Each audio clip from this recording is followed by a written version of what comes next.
I'm Amy Long, RN. I specialize in emergency medicine and trauma. I did not choose nursing. Nursing chose me, and it did so at a very early age. I have always been the healer. I've always been the compassionate one, always wanting to help others. My journey has been a difficult one, and the path has always been the one less traveled by. But this is my story. I began my college career at UNCW in 1992. UNCW had an outstanding nursing program, and my goal was to graduate as a nurse. But my parents had other plans. They were not supportive of me becoming a nurse, and this is where my journey became difficult and my path led in a different direction. Came to claim a major, I still had my heart set on nursing, but my parents said absolutely not. My parents had fears that if I went into the medical field, I was going to catch something and die. That was something they did not want to happen to their little girl, so I had to find another major. After a few heated fights with my parents, they finally put their foot down and said, "We will not pay for you to major in nursing. If you want to choose nursing as your major, you're going to have to pay for it yourself. You're on your own." So it was up to me to find another major to claim and graduate with. So, in a passive-aggressive way, I chose a major they were going to have to pay for. Understand, in the 1990s, AIDS epidemic was widespread, wide publicized, and not very medically understood yet.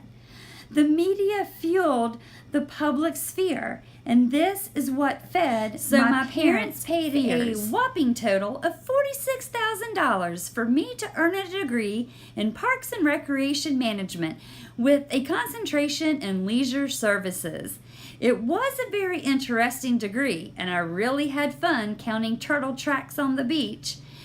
And I surely wish that the guys in my program were as handsome as the guy in this picture.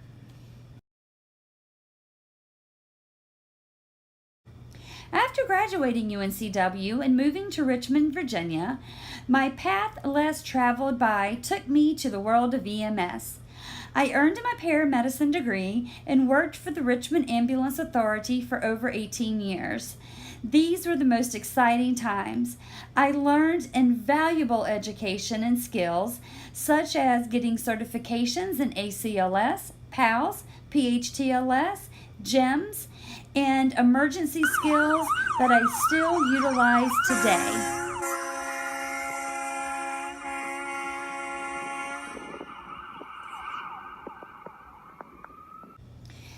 A local community college developed a paramedic to RN program.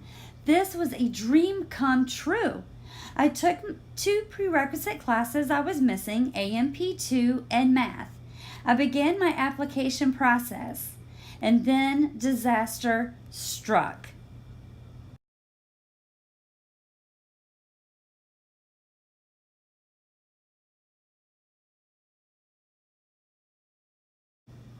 On a trip to Charlottesville, Virginia for a snow skiing expedition, I became very ill. I thought I just had the stomach bug.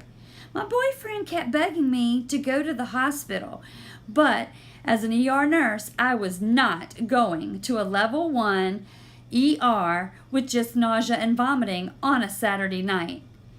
Well, when I went unconscious, he threw me in the truck, followed the hospital signs, and took me to the University of Virginia Medical Center. After having a perforated bowel, sepsis, cardiac arrest twice, surgery, ICU, intubation, and a fight for my life, all I could think about was the deadline for my nursing school application.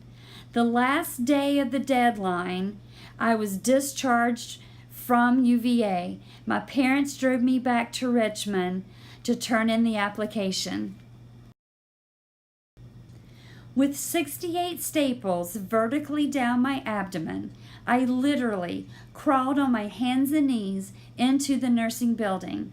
I submitted my application and produced my ID. Their requirements were applicants had to submit personally the application with their ID. This was the ultimate dedication to becoming a nurse.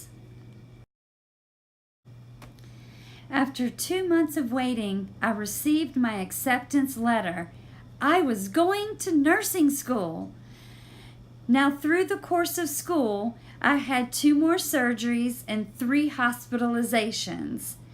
Nursing school is not for the weak, but I never missed a class and I never missed a clinical. And I graduated nursing school valedictorian. In the emergency department.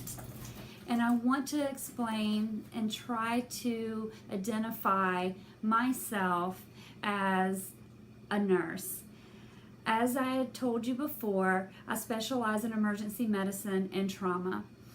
Through the past 10 years, I have tried to embody all the traits of a professional BSN nurse, both positive and negative. I am always demonstrating competence through knowledge, skills, and the medical tools that are available to me. I am always trying to conduct myself in a professional manner and presenting myself